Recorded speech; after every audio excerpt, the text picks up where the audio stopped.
name's Christian, and thanks for joining us today.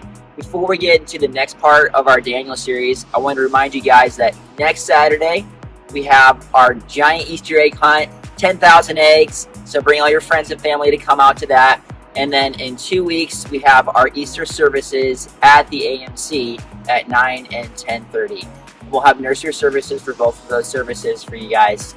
So check out all the information online on Facebook. Share the events. We're really excited to have you guys come, and thank you for joining us today.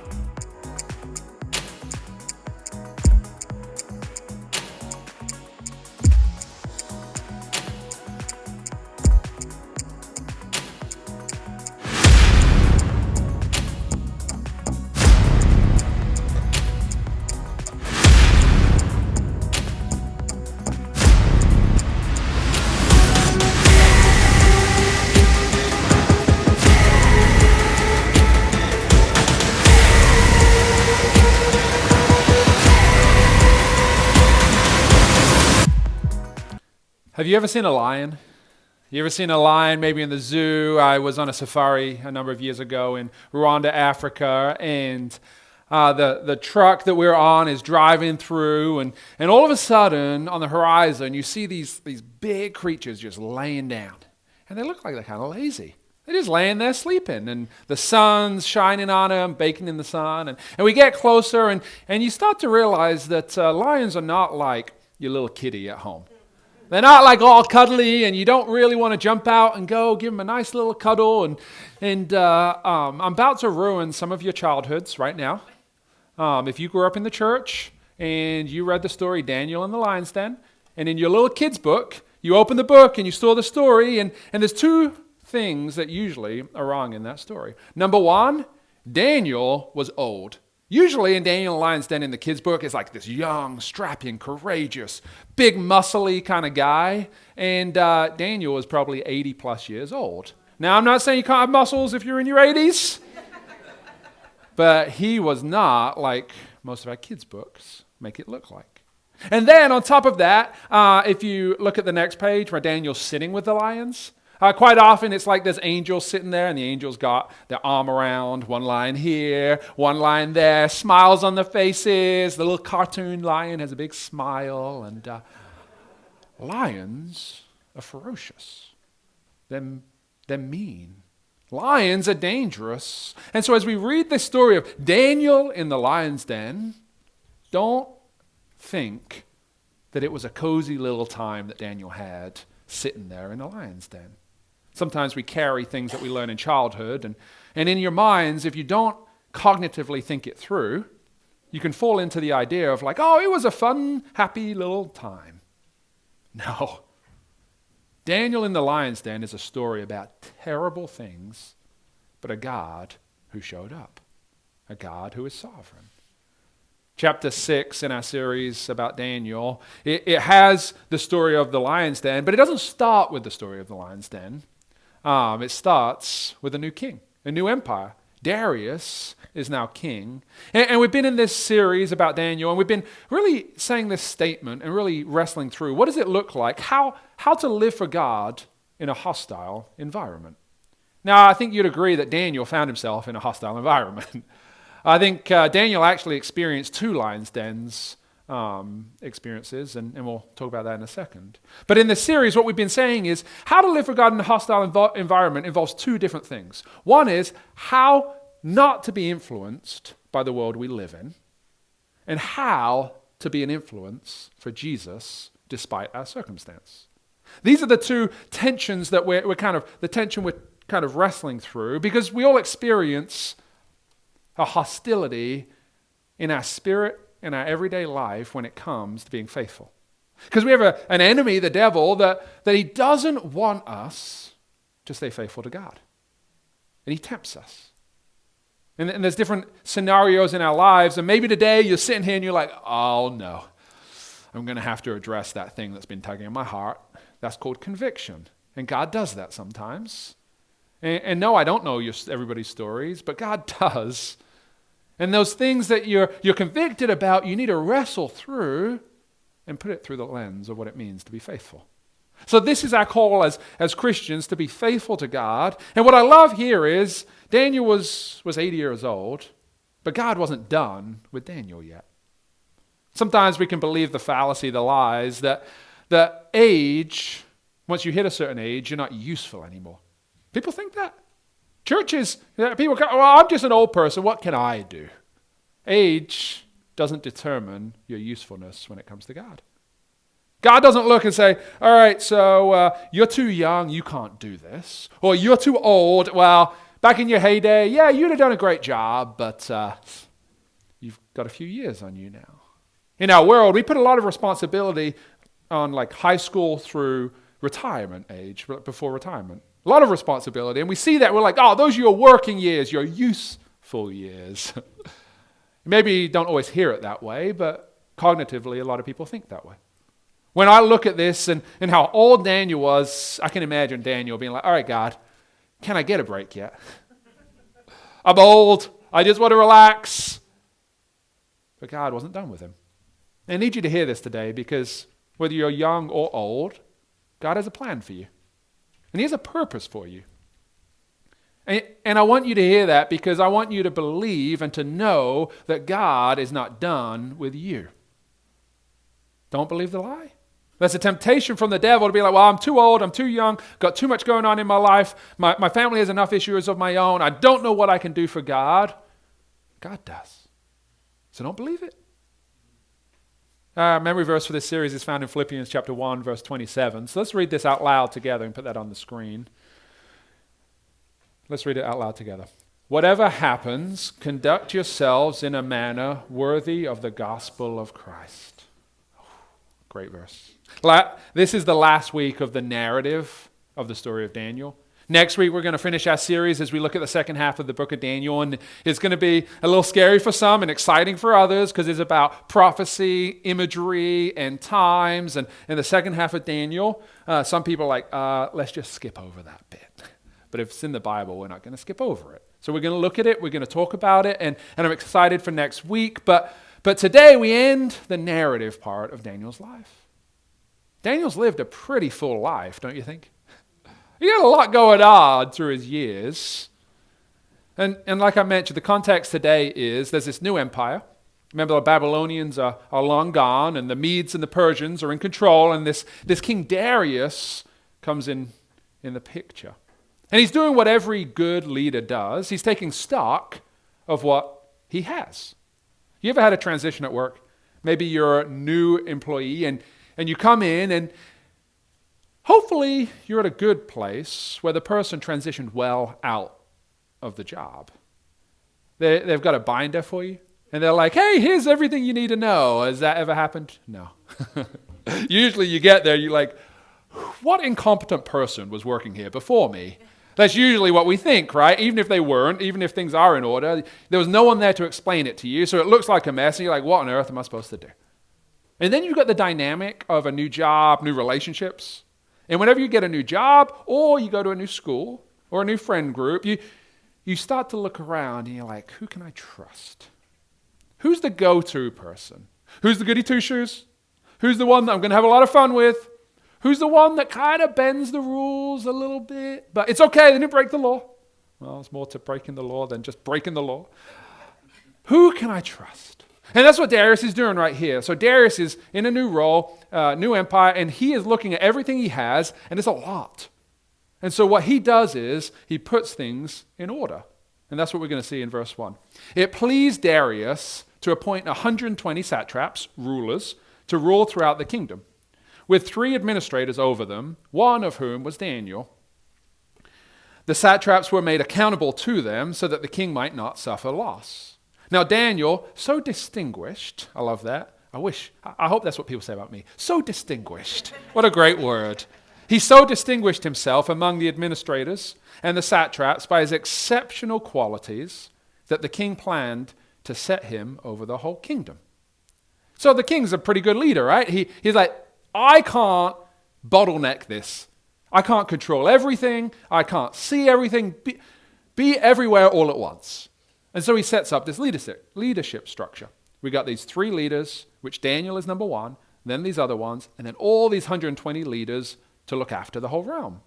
Sounds like a pretty good deal right here. And what I love here is he knows that Daniel is honorable and trustworthy. Daniel is the one that is like, all right, I don't know if I can trust these guys over here. Just got to look about him. And he knows Daniel's reputation precedes him. So what happens is he doesn't want to, in verse 2 it says, suffer loss. Well, what does that mean?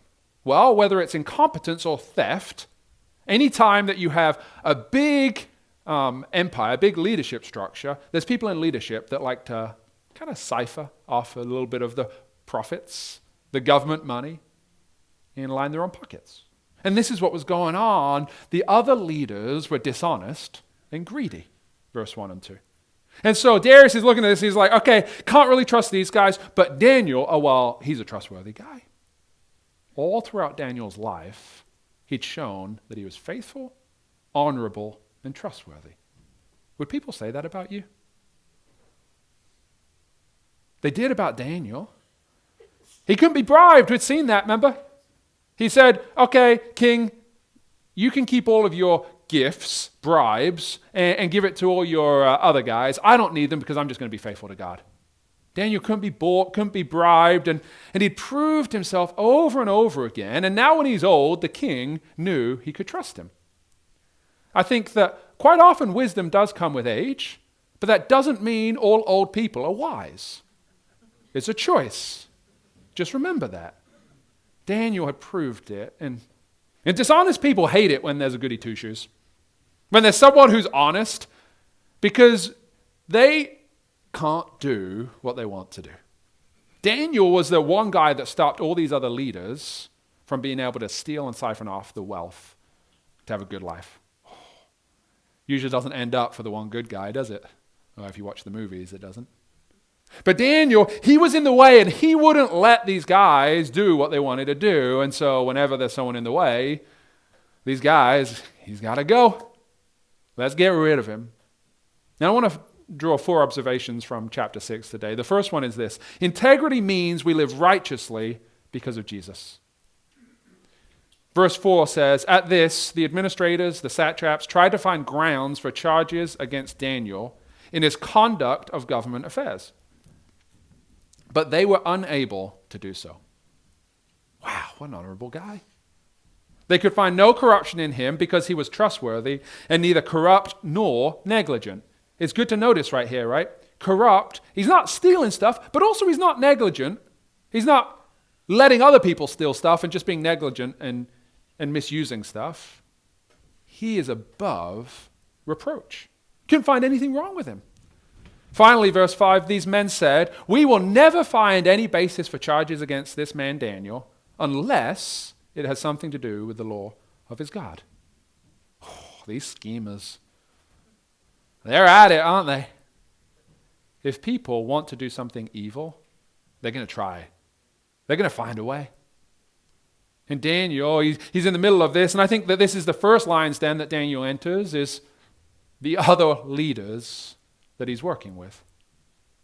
But I don't think they're really lions. They're more like hyenas. Hyenas go in packs, right? Hyenas find someone like a Daniel who's on his own, and they're like, let's get him, boys. And Daniel's there, and he's faithful. But they're scheming to pit the 2 things that Daniel cares about. Because remember, integrity means we live righteously, not so we can get ahead, not so that we can be the best of the best. It's not bad to be good, but because of Jesus. Daniel was so faithful to the king because of his faithfulness to God. So what do? They said, well, I can't find any fault with the laws, so let's find a way to manipulate the system and pit Daniel's God against the king. Now, if you've read the Bible long enough, you know how stories go when people try to pit anything against God. Why? Because God is sovereign. The whole world is in his hands. He created it. He's in control of it. And if you believe that God is the God that the Bible talks about, then you know he's not going to lose.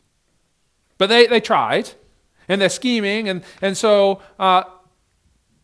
they create this law with the king. They're like, okay, let's try to pull the wool over the king's eyes. Let's create a law that's going to pit Daniel's faithfulness to his God so that he has to choose between the 2. Christian integrity often leads to difficult choices. If you want to be a faithful Christian, if you want to be obedient to God, oftentimes you'll find yourself in a dilemma and you have to make a choice. Maybe this happens at work for you. And your boss asks you to do something, and sometimes it's illegal, and that's an easy choice, I hope. But sometimes it's not quite illegal, but it's unethical. It's immoral. But you have a little wiggle room in there sometimes is how you think, right? Well, what do I choose? Because if I don't do what the boss wants, what if I lose my job? But if I do what the boss wants, well, that's going to have an impact on my soul, on my faith, on my faithfulness. So what do? It's a dilemma, right? Now, it's not just in work that this happens. Maybe it's in your family. Maybe it's with your loved one or with a friend. Now, this is why parents always say, be careful who you're friends with. Because oftentimes you'll be with the boys or you'll be with your friends or you'll be with people and you find yourself in a situation and everybody says, let's do it.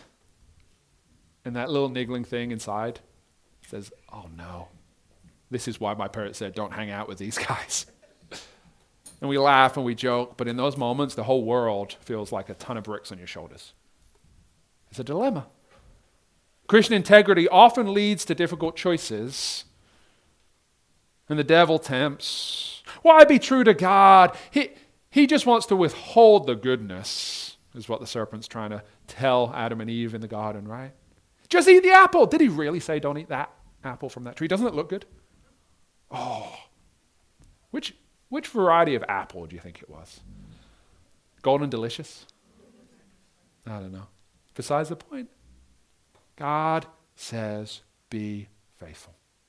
The devil says, unless it's not in your best interest. Who are you listening to?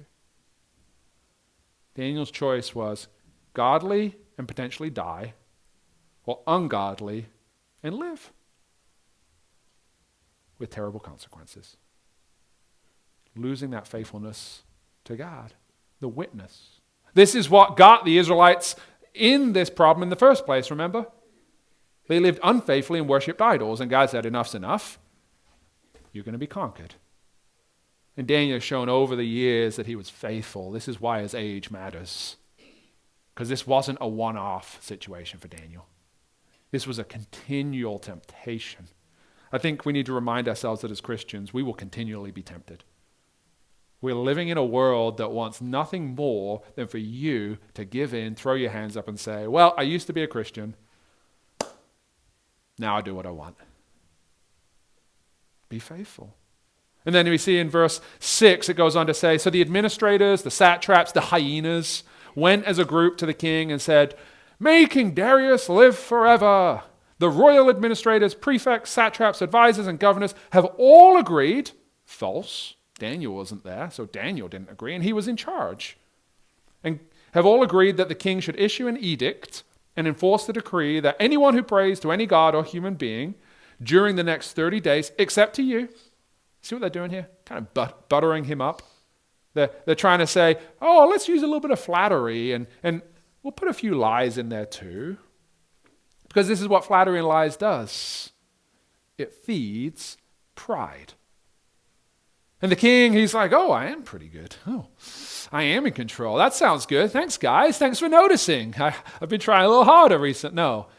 Flattery always leads to pride. And if you have pride in your heart, internally, if you're struggling with pride, you need to address it, wrestle with it, because pride is often the biggest stumbling block to honoring God. He's saying, I'm in control. I can do what I want. Oh, king, set a new law and make it so everyone has to go through you. They can still go to whatever God they want, but it's got to go through you first because you're the king. And he's hearing this. And then they said, going back to verse 7, the royal administrators, prefects, satraps, advisors, and governors have all agreed that the king should issue an edict and enforce the decree that anyone who prays to any god or human being during the next 30 days, except to you, your majesty, shall be thrown into the lion's den. Now, your majesty, issue the decree and put it in writing so that it cannot be altered, in accordance with the law of the Medes and Persians, which cannot be repealed. Important thing to note. So King Darius put the decree in writing. Flattery, lies, building up his ego, his pride, so that they could pull the wool over his eyes and trick him. That's what they're doing. Be careful when people try to do that to you. When they try to tempt you, they try to share with you, oh, it's going to be the best deal ever. You should be a part of it. Ask a few questions. The thing to note here is that in the law of the Medes and the Persians, they had this law that meant that once you signed something into writing, put your signet ring and stamped it, it couldn't be changed. Now, the reason for this was because they didn't want kings to be like willy-nilly just making laws about everything, and so they put some gravity to it so that one day if they'd had a little bit too much to drink and somebody who was, left-handed did something they didn't like, they didn't make a law that said all left-handed people have to, walk around with a hand behind the back. They did this deliberately so that the king wouldn't make all these crazy different laws. It was a good safeguard in their empire. And so in this, we can see that the hyenas, the schemers, the satraps, the other leaders that wanted rid of Daniel found a way that they thought to game the system. You ever met someone who's really good at gaming the system? Like somehow they just always find a way to find that loophole, the way to get ahead, the way to, it doesn't matter if someone else suffers a little bit, because that's their fault. They need to be better at gaming the system, playing by the rules. These people thought they had won. And so we see in verse 10, when Daniel learned that the decree had been published, he got mad and furious and went to the king. No. He went to the people's homes and yelled at them. He went online and he typed this scathing different review of these people to shame them in public. No. What did he do? He went home to his upstairs room where the windows opened towards Jerusalem. 3 times a day, he got down on his knees and prayed, giving thanks to his God, just as he had done before.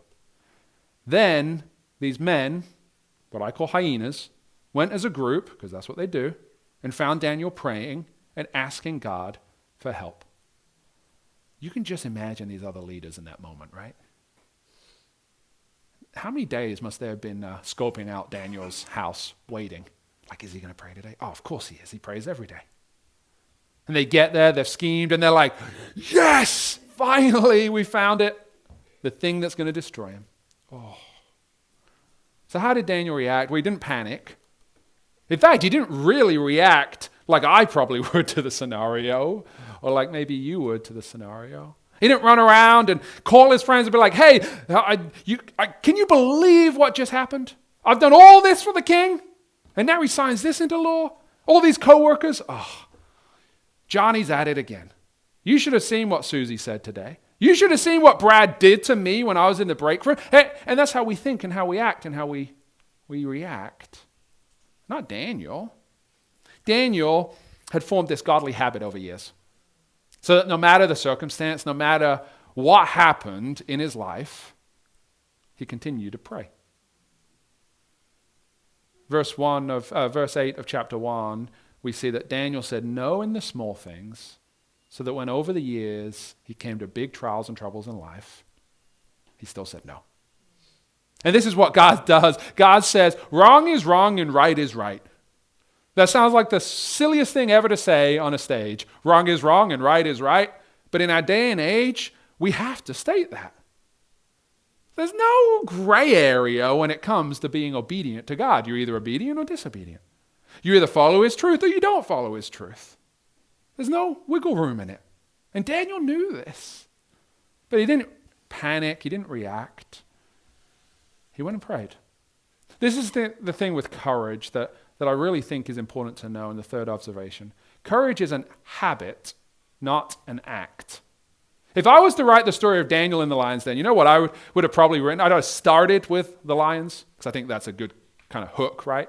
They start with some law. Who wants to? That's like reading a budget. You want to start with, what are we saving towards? What's the goal? A brand new car. Okay, we'll start with that. Do you want a brand new car? Well, here's the 5 ways that you can save to buy a brand new car.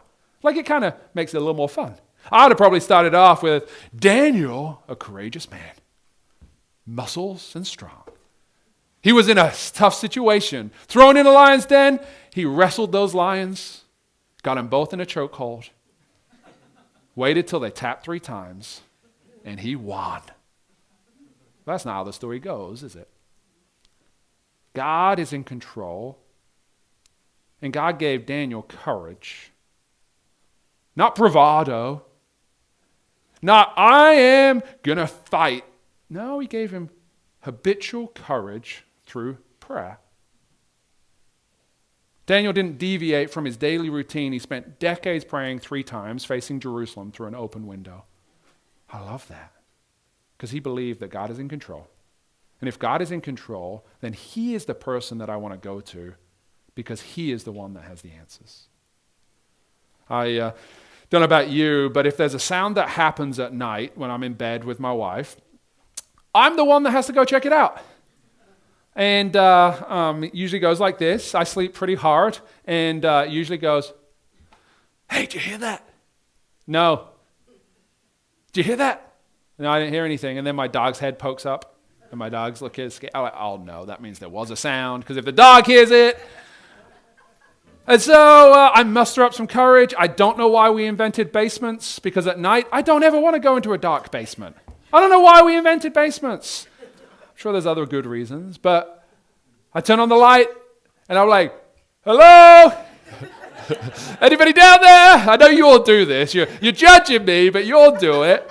And I have to get this courage and muster it up. And this is not what Daniel was doing. He's not praying, God, please give me a little courage today. No, he's praying the way Jesus taught him to. Our Father, who art in heaven, hallowed be your name. He's praying that your will be done. He's praying that God, I know all seems lost today, and this lion's den, I don't know what to do. I'm sure he was scared. Even though he's old and he knew God has provided, he still has emotions. Don't let people tell you that you won't ever have emotions because God is faithful to you. You will. You'll feel stuff. Sometimes fear is a good thing.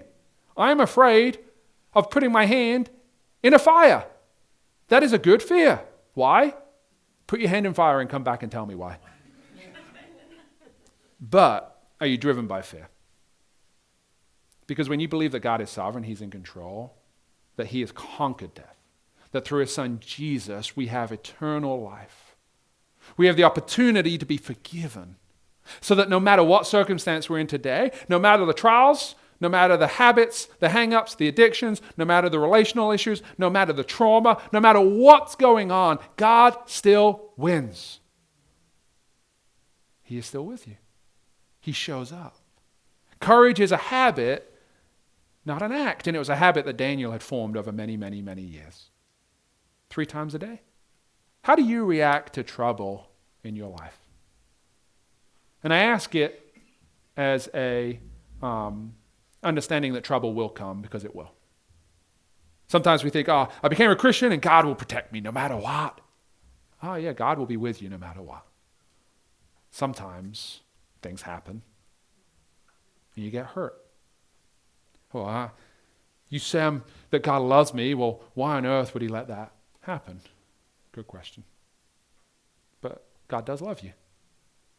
In this moment, God showed up with Daniel. But how do you react to trouble in life? Some of us react in a fearful way, or panic. When you get the law, the edict, I'm sure like you would have not been like Daniel, been running around trying to hide and find a way so that you can't be caught. Or maybe you wouldn't pray. Maybe you would call up your friends and say, can you believe what the king did? Maybe for some of you, you would respond not with fear, but with a fight mentality. You're a fighter. Just ingrained in some of us, right? Like if somebody comes at you, you're like, all right, bring it on. I ain't scared. Pull me over, police officer. See what I can do. Like that's how some people think, right? Especially, come at my family.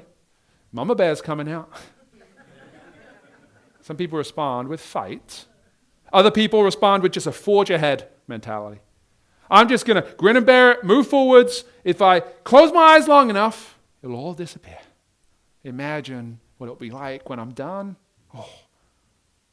And yet, none of those are wrong always. Sometimes we need to be fearful in certain areas. Sometimes we need to have a little more little more fight in us, and other times we need to forge ahead. I'm not saying those responses are always 100% wrong, but what I am saying is that we should respond like Daniel.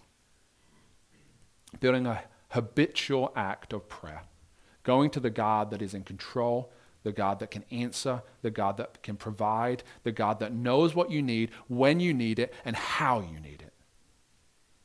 Do you pray? Don't let your circumstances dictate your response. Because if you do, you never know what's going to happen. And our world is not a pretty place. It was created pretty. God looked and said, it is good. And then sin came in the world and started eating it away, eating at our hearts, eating at the creation. But God's looking and say, don't fall into the patterns of this world. Be transformed by the renewing of your mind. Come to me. Ask. I will provide. I will be with you no matter your circumstance. Today, no matter what's going on in your life, where life has taken you, I want you to know that God wants to be with you. In this, we see that we shouldn't let our response be dictated by a circumstance. Hebrews 4:16 says, let us then approach God's throne of grace with confidence so that we may receive mercy and find grace to help us in our time of need. I love the implication here that we can approach God's throne of grace with confidence. Why? Well, not because how you've acted is great or how you haven't acted is terrible, but because you're loved by God as a son or daughter of His. I hope that you've had a childhood, a family where your parents have loved you, have cared for you, have accepted you and said, no matter what's going on, come to me and we'll work through it together. But if you haven't, I want you to know that that doesn't mean that God doesn't love you the way that your parents should have loved you. We have a God that says, come to me, receive my grace, my mercy, and they're not offensive weapons. You see, in our time of need, it's not like, receive my grace and then with a sword, go kill that lion. No, receive grace and mercy. What do we do with grace and mercy? We receive it so that we can give it. Charles Spurgeon says this about prayer. Prayer must not be our chance work, but our daily business, our habit and vocation. What habits do you need to start in your life today? Ones that will bring you in community and in union with God. Maybe it's prayer. Maybe it's scripture reading. Maybe it's being a part of a group. Maybe it's growing together. Maybe it's speaking words of life. Maybe it's accepting Jesus. My desire is to create habits that would change my heart. Because what I've realized is my desires drive my behavior. And so my prayer is this that I often pray: God, please change my heart, mold my desires and my loves into things that are glorifying to you, that follow your desires and your loves. Because I'll be honest, not everything in my heart is always things that glorifies God. I'm being honest, so you need to be honest with yourself, because I ain't the only one in that. What habits do you need to start? And with that, we know that if you spend 10 minutes on a treadmill, it doesn't mean you can eat whatever you want the rest of the day. If you pray a little prayer at the beginning of the day, it doesn't mean you can live however you want the rest of the day. It's not really what this means. He created a habitual process of prayer 3 times a day. I love that, 3 times. So really it's morning, lunch, night. You come up with your own habits. Scripture doesn't say, oh, if you don't pray first thing in the morning, you're a bad Christian. I haven't read that anywhere yet. Point it out to me if I'm wrong. What habits do you need to begin, but also what habits do you need to end? To quit. Some of us have bad habits, right? Let me rephrase that. All of us have bad habits, right? Habits in our mind, in our actions, in our words, things we're thinking about that we need to take captive and dispose of. You ever daydream? Oh, if only so-and-so. If only such and such. Don't let that fester. Because as you daydream about who you could have married, be careful. Maybe for you it's the actions that you're doing, what you're eating, what you're drinking, what you're saying, what you're doing, what you're watching The devil wants to tempt and get you even 1 degree off from being faithful to God. Daniel faithfully prayed 3 times a day. The trap was set, and they were counting on Daniel's faithfulness. They're like, all right, he's going to do it. Let's get him. The schemers thought they'd gotten better of Daniel. And then we get into verse 16. So the king gave the order, and they brought Daniel and threw him into the lion's den. The king said to Daniel, may your God whom you serve continually rescue you. He had to follow through on his plan, the king did. He didn't want to anymore. He realized he got gamed. Nothing he could do about it. And so he was like, okay, maybe the God that Daniel talks about, that he so faithfully serves, is real. And if he is, I hope he protects you. And God did. And like the furnace, though, he didn't protect him from going to the lion's den. He protected him in the lion's den. He didn't kill all the lions and Daniel come out victorious. No, his angel went down and protected him. This is the 4th observation today. Daniel was saved because he trusted God. Not because he was courageously brave and mighty and young and full of bravado. No. Verse 23. The king was overjoyed and gave orders to lift Daniel out of the den. And when Daniel was lifted from the den, no wound was found on him because, why? He trusted in God.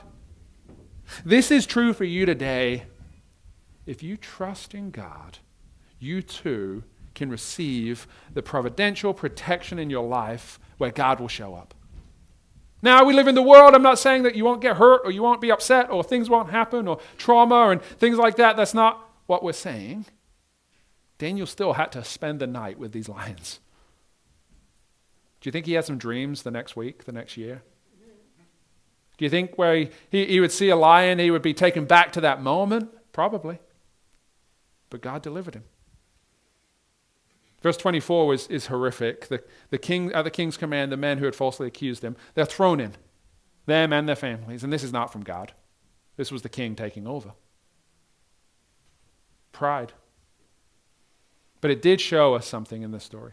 I think this is why it showed. The lions were hungry. It's not that they just didn't want to eat. It was God performed a miracle. There's 4 observations today. Number 1, integrity means we live righteously because of Jesus. Christian integrity will lead us to difficult choices, but courage is a habit. It's not an act. And lastly, Daniel was saved. Why? Because he trusted God. You can trust God. Don't believe the lie that you have to be something special to be saved by God. You have to be repentant, full of grace and mercy that you've received from him. There's some foreshadowing here between Daniel and Jesus. They couldn't find fault in Daniel, and they found no fault in Jesus. Verse 14, Daniel and Jesus had a judge, Darius and Pilate. A stone was placed in front of the den for Daniel, and Jesus had a stone in front of his tomb. Both had friends hurry at dawn to see them, and both walked out alive. The only big difference, and it's a big one, Daniel one day died, and Jesus overcame death. The lion and the lamb. And this is the Jesus that we are witness to. This is the Jesus that we believe in. The gospel, good news of Jesus. And this is why we come to God. Because he is one. And he is the difference. This is our Savior, the one who Daniel points to. If he is for me, who can be against me? The whole of the Old Testament is a mirror and a direction to Jesus. It was never in question for Daniel, but for us, I feel the need to ask this. How will you respond in times of trouble? Let's pray. God, I ask today that you would reveal to us your will for our lives, that your goodness and your mercy would fill us, and that we would come hard after you.